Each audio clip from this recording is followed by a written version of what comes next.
వైశాఖ శుద్ధ పంచమి ఆది శంకరాచార్య జయంతి కార్యక్రమంలో భాగంగా ఆదివారం యాదాద్రి భువనగిరి యాదాద్రి అనుబంధ శివాలయంలో గణపతి పూజ కర్మనాహ పుణ్యః వచనం శంకరాచార్య జయంతి పూజా కార్యక్రమం అభిషేకాన్ని నిర్వహించారు.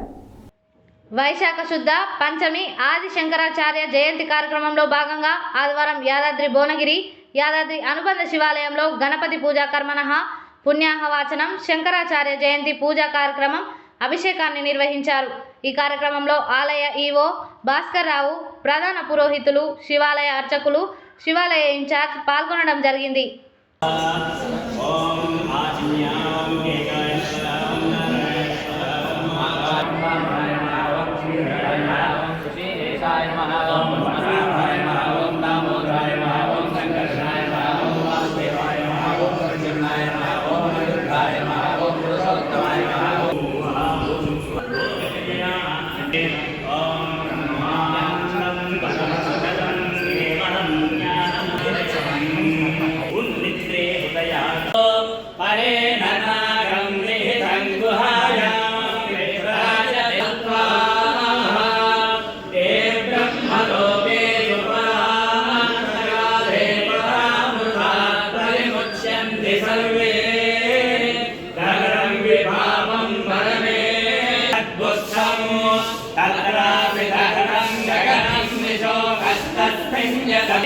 प्रतिष्ठितः तस्य प्रकृतिवीरस्य